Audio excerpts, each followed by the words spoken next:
আমরা এ পর্যন্ত র পূর্বারিক শিখলাম। হ্যাঁ, এগুলো আমপারা যখন পড়বেন অনেক কাজে লাগবে।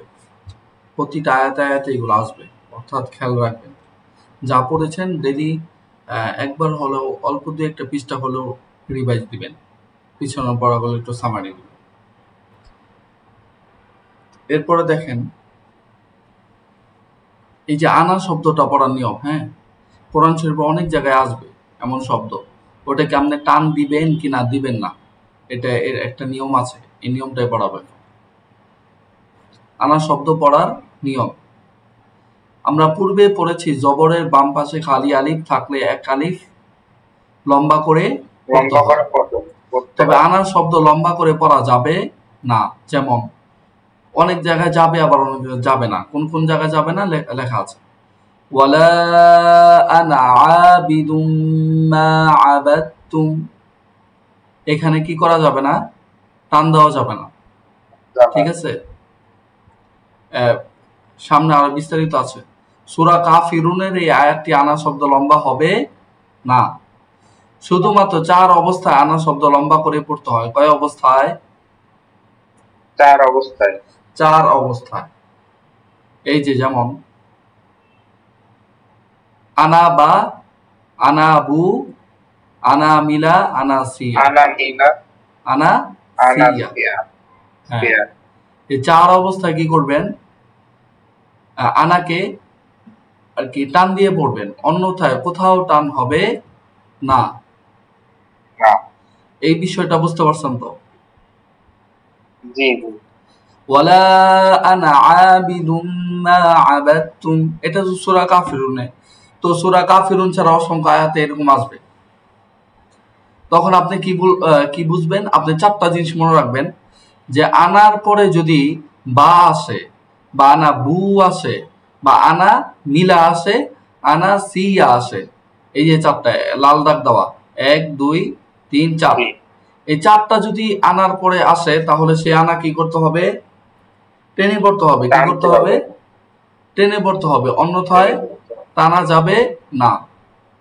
সূরা লোকমানের আয়াত নং 15, ওয়াত্তাবি' সাবিলা মান আনাবা ইলাই, বলেন। ওয়াত্তাবি'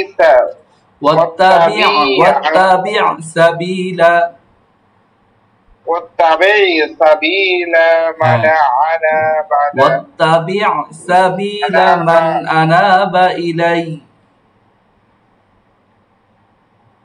মান আনাবা ইলাই। হ্যাঁ, সুন্দর হয়েছে। দ্বিতীয়টা হলো সূরা জুমার আয়াত 17, আইয়াবুদুহা ওয়া আনাবু ইলাল্লাহ, বলেন। আইয়াবুদুহা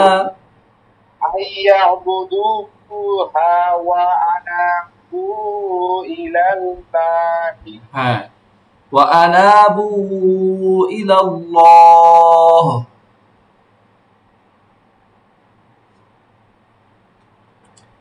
হ্যাঁ, বলেন। ওয়া আনাবু ইলাল্লাহ, ওয়া আনাবু ইলাল্লাহ।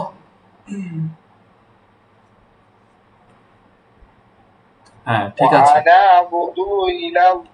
ওয়া আনাবুদু বলেন আবার। হ্যাঁ, ওয়া আনাবু ইলাল্লাহ। এরপর আছে সূরা আলে ইমরান, সূরাতুল আলে ইমরান আয়াত 119, এখানে একটা পাবেন, وَإِذَا خَلَوْا عَضُّوا عَلَيْكُمُ الْأَنَامِلَ مِنَ الْغَيْظِ، وَإِذَا خَلَوْا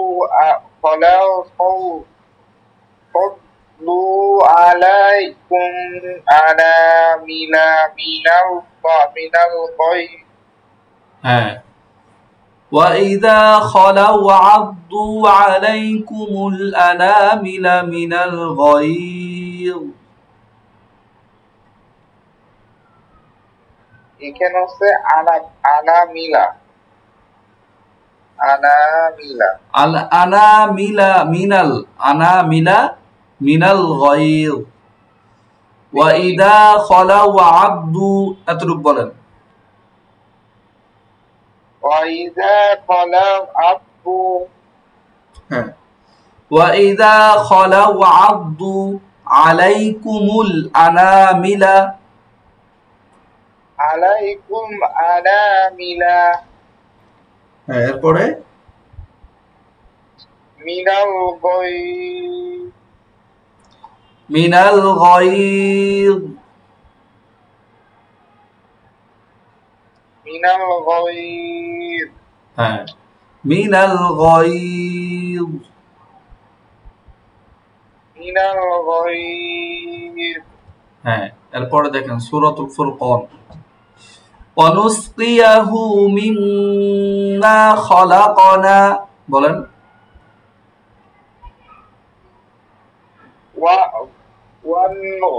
ওয়ানুসকিয়াহু ونسقيه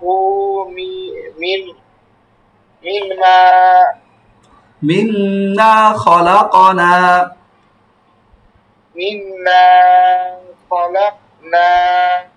خلقنا أنعاما وأناسيا كثيرا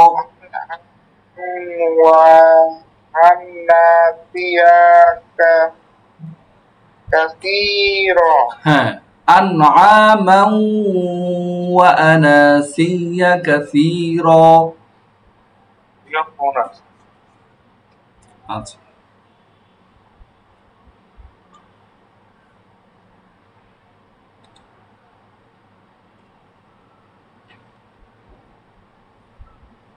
জি হুজুর বলেন হ্যাঁ বলেন أنعاما وأناسيا كثيرا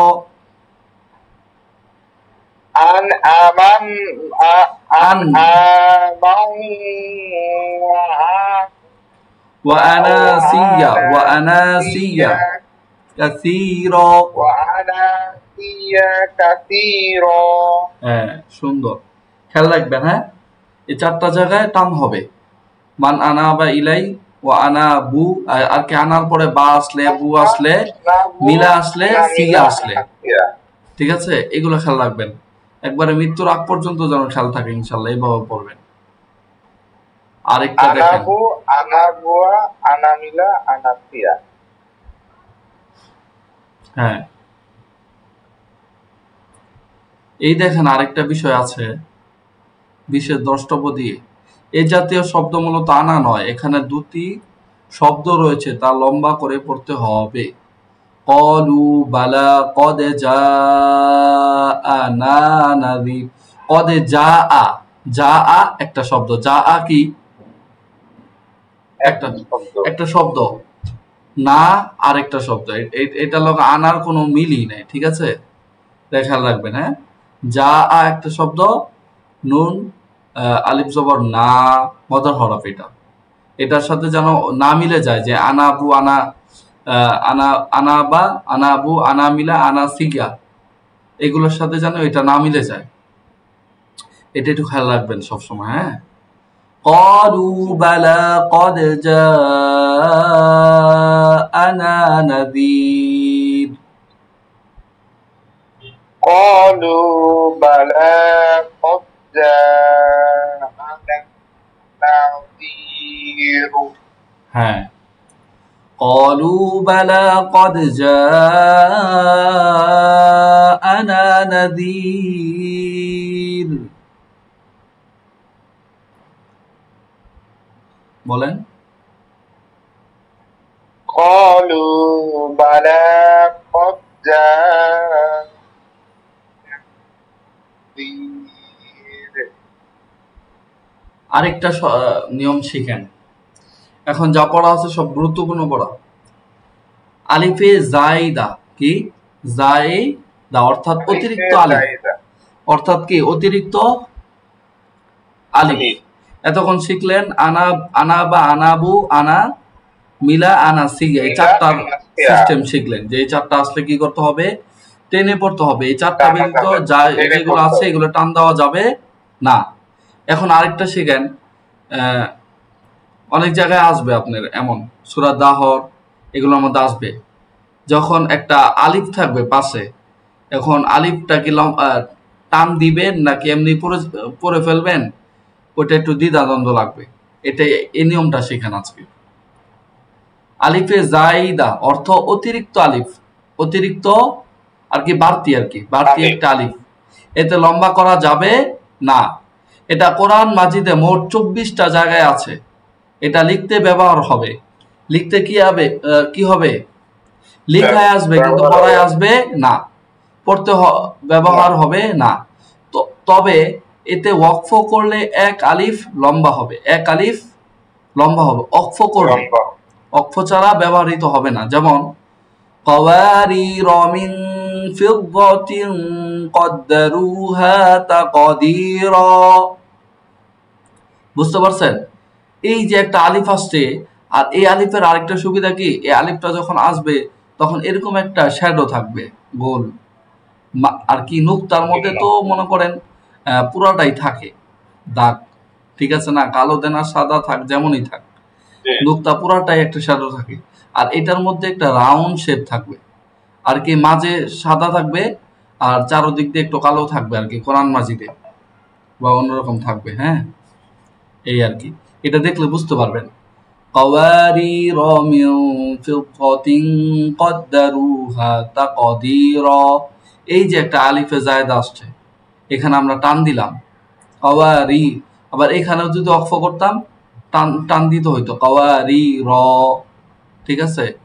এই দেখেন এই যে কওয়ারি র দ্বিতীয় আয়াতে শেষে এই যে একটা জিনিস দিয়ে দিছে, এটা দিয়ে দিবে। এটা দেখলে কি বুঝবেন যে এটা আলিফে জায়েদা। যদি মাঝে আসে, শব্দের মাঝে আসে, আয়াতের মাঝে আসে, যদি মিলে পড়েন তাহলে টান হবে না হরফটা।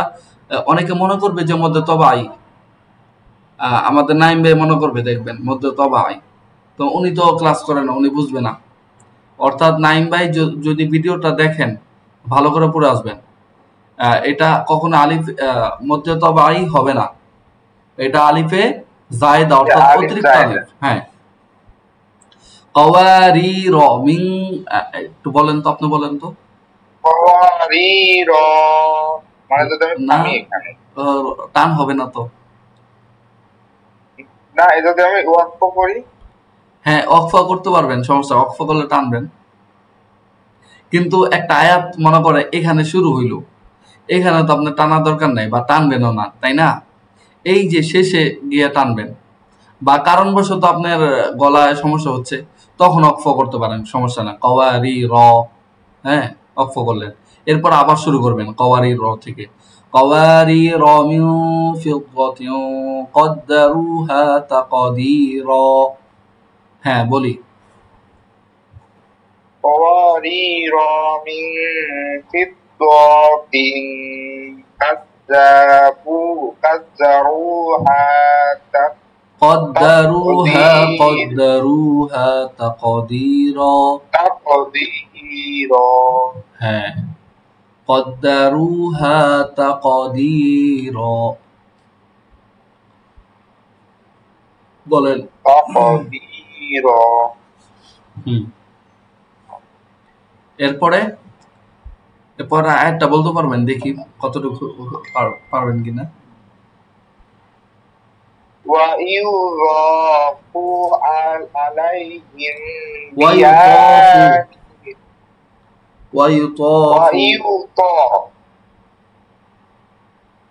ويطاف عليهم بآنيات من فضة وأكم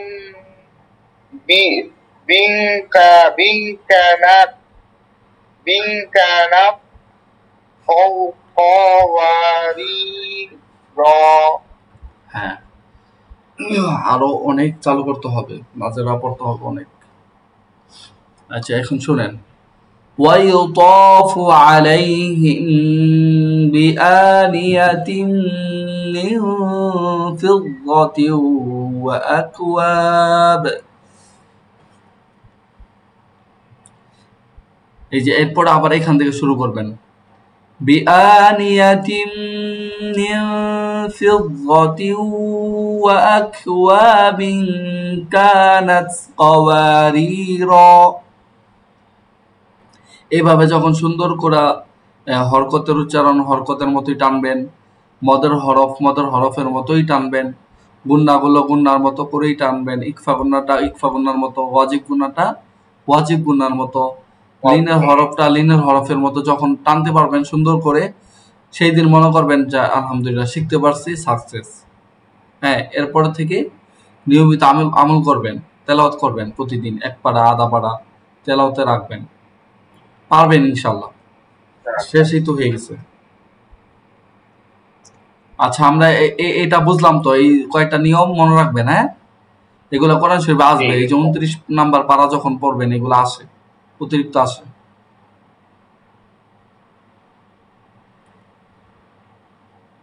এরপরে আজকে আমরা শিখবো আমপারা যখন পড়বেন ওয়াকফ করতে হবে, বিভিন্ন জায়গায় থামতে হবে।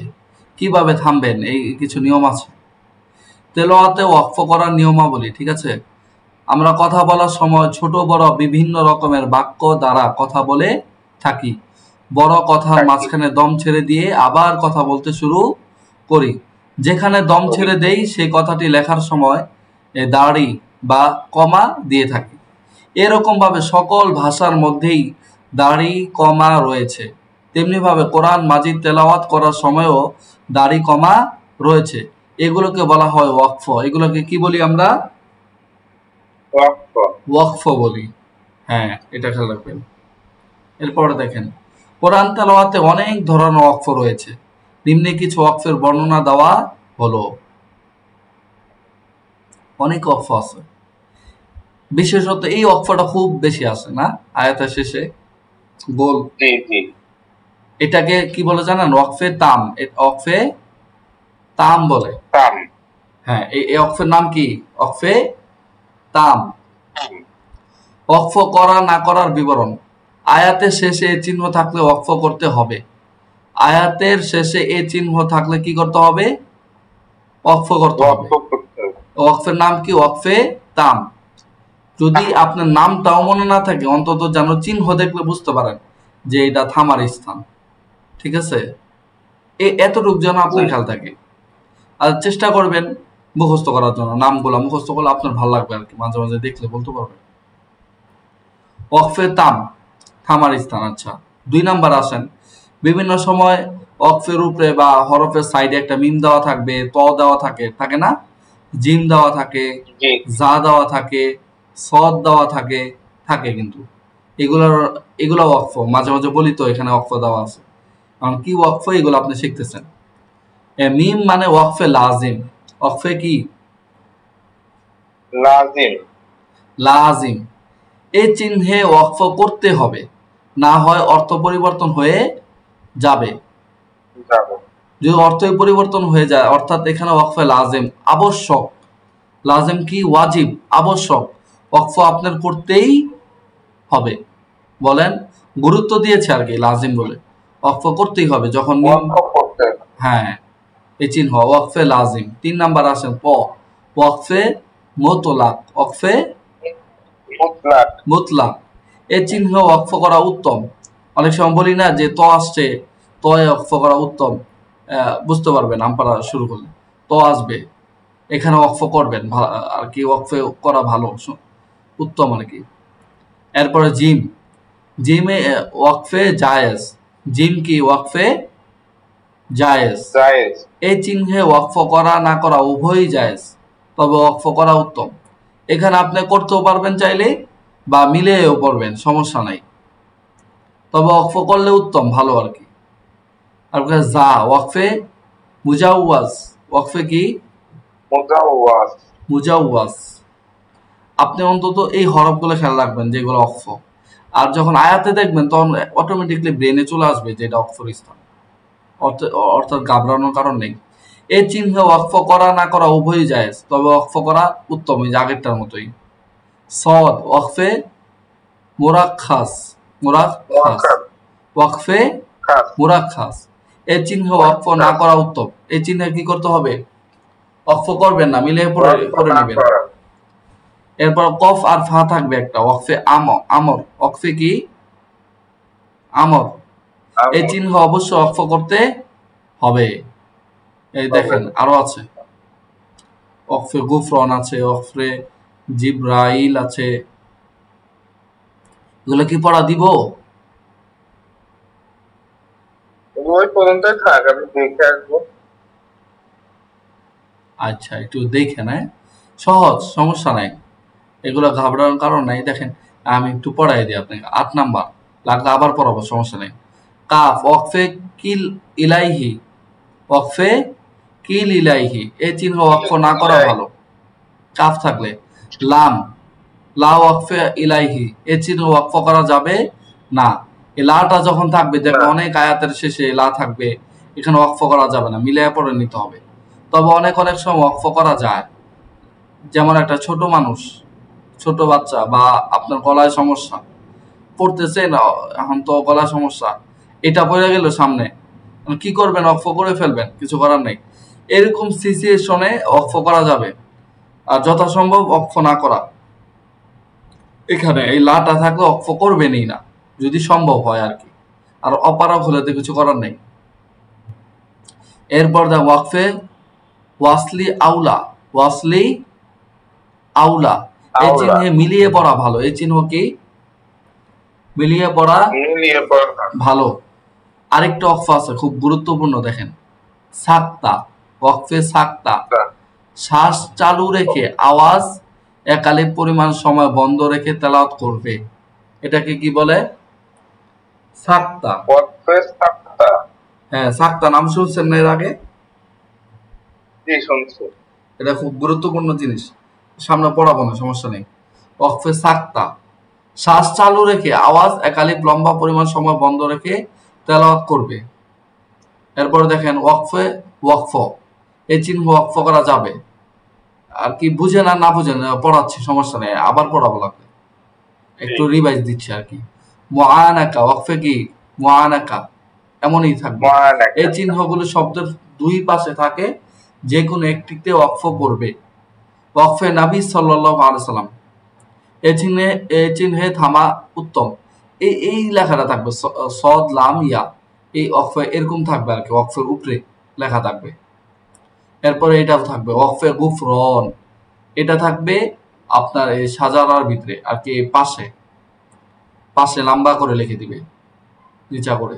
এই চিহ্নে থামলে গুনাহ মাফ হয়। এই চিহ্নে থামলে কি হয়? গুনাহ মাফ হয়। হ্যাঁ। ওয়াকফে জিব্রাইল, ওয়াকফে কি? জিব্রাইল, এই চিহ্নে থামলে বরকত হয়। এরপরে রুবু, ওয়াকফে রুবু, এই চিহ্ন পড়ার এক চতুর্থাংশ ওয়াকফ করবেন আর কি মাঝে মাঝে আসে, এগুলো শব্দের মাঝে মাঝে আর কি। এক চিহ্ন পাড়ার 1/4। আচ্ছা, এরপরে দেখেন নিস, ওয়াকফে নিস, এই চিহ্ন পাড়ার অর্ধাংশে আর কি। এগুলো পাড়ার সাইডে লেখা থাকে, যখন আর কি মাঝে গেলেন শেষ হবে বাপ, আর কয়েকটা পৃষ্ঠা আছে, এরকম চিহ্ন দিয়ে দেয় আর কি। এটা মূলত ওয়াকফ না আর কি। আপনি কতটুক আগাইলেন একটা রুকুর, এটা আপনাকে বুঝাবে। হ্যাঁ, এই চিহ্ন আর কি, এই দুইটা যা বুঝলাম। এটাও সুলুস, এই চিহ্ন পাড়ার 3/4। এই তিনটা বুঝতে পারছেন? এই তিনটা কি না ওয়াকফ না, তবে আপনাকে পৃষ্ঠা চিনাবে যে একটা পাড়া শেষ হয় 20 পৃষ্ঠায়, হাফিজি পৃষ্ঠায়, বা অন্য পৃষ্ঠাও হইতে পারে যেগুলো হাফিজি না, নুরানি। তো এইটা যখন সাইডে লেখা আসবে, তখন সে বুঝতে পারবে পাড়ার 1/4 আমি পড়ে ফেলছি। নিজ আসলে বুঝতে পারবে যে পাড়ার অর্ধাংশ পড়ে ফেলছি, হ্যাঁ, বা তৃতীয় অংশ পড়ে ফেলছি সুলুস আসলে, এটাই আর কি।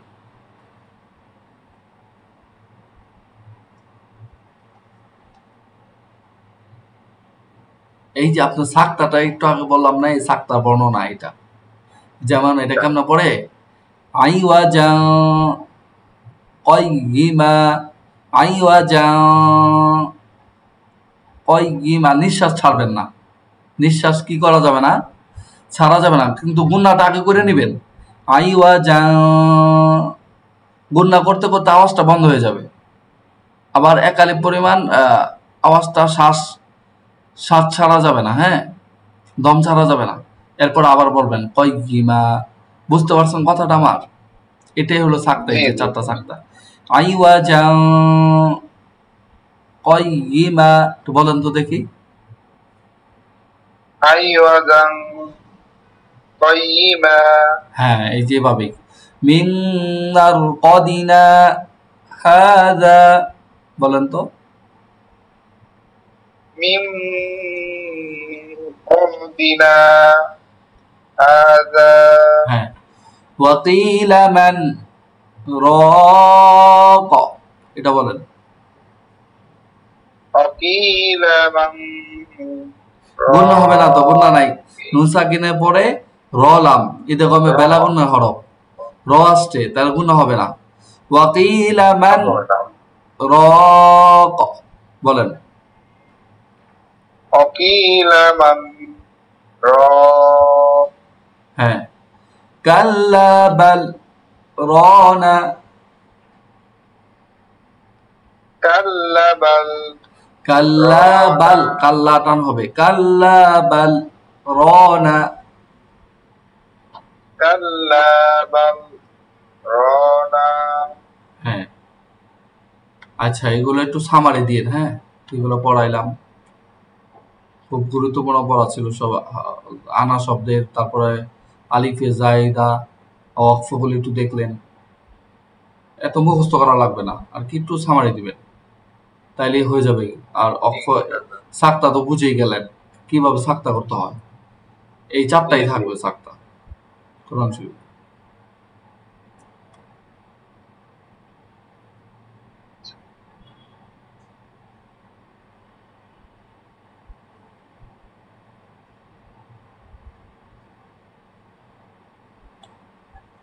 কিভাবে আসতেছে,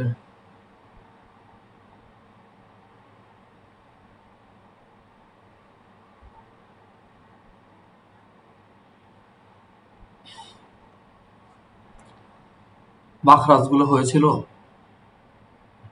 জি পড়ছিলাম। আচ্ছা, সামনে পড়াই।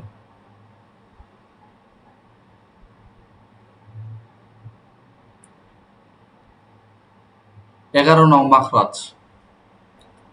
জিহ্বার আগা সামনের উপরে দুই দাঁতের গোড়ার সঙ্গে লাগাইয়া উচ্চারিত হয়। জিহ্বার আগা সামনের উপরে দুই দাঁতের গোড়ার সঙ্গে লাগাইয়া। ত দাল তা, হ্যাঁ, ত দাল তা, ত দাল তা উচ্চারিত হয়। এটা খেয়াল রাখবেন, মুখস্থ করবেন।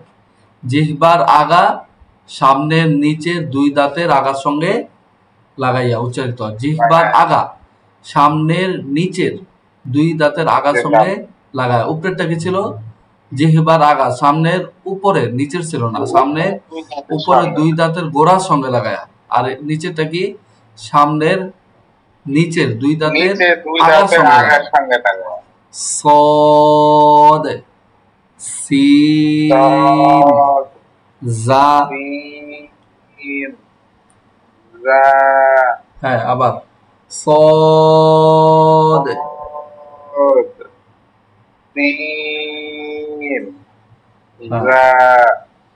সদ সিন জা, সদ সিন জা, হ্যাঁ, সদ সিন জা, সদ সিন জা। হ্যাঁ, আরেকটা দিলাম, দিব? আল্লাহ, পড়ে নিচ্ছি, অবশ্যই। এগুলো তো শেষ করতে হবে, সবকিছুই জানা থাকা দরকার, এরপরে যখন পড়বেন পড়াতে মজা হবে। 13 নং মাখরাজ। জিহ্বার আগা সামনের উপরে দুই দাঁতের এর একবার সহজ, আগার সঙ্গে লাগায়। জিহ্বার আগা সামনের উপরে দুই দাঁতের আগার সঙ্গে লাগাইয়া উচ্চারিত হয়। ল লাল সা, ল লাল সা। হ্যাঁ, সা, ল লাল সা। হ্যাঁ,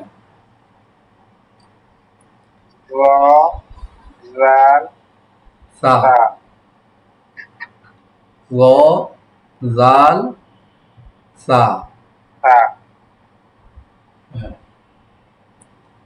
আচ্ছা ঠিক আছে। সা, ল লাল সা। উপরেরটা দেখেন, জিহ্বার আগা সামনের নিচে দুই দাঁতের আগার সঙ্গে লাগাইয়া। সদ সিন জা। এরপরে জিহ্বার আগা সামনের উপরে দুই দাঁতের আগার সঙ্গে লাগাইয়া। ল লাল সা, সা। হ্যাঁ, কালকে মাখরা শেষ হয়ে যাবে ইনশাল্লাহ, এখন আর পড়া নাই। জিহ্বার আগা সামনের উপরে দুই দাঁতের গোড়ার সঙ্গে লাগাইয়া। ক দাল তা, ক দাল তা, তা। হ্যাঁ, এই যে আজকে এই পর্যন্তই থাকবে পড়াগুলো, একটু পড়ে আসছেন। আর আমপাড়ার ভিতরে সূরা পড়াবো ইনশাল্লাহ। ঠিক আছে, তো আজকে এই পর্যন্তই। হ্যাঁ, আসসালামু আলাইকুম ওয়া রাহমাতুল্লাহ।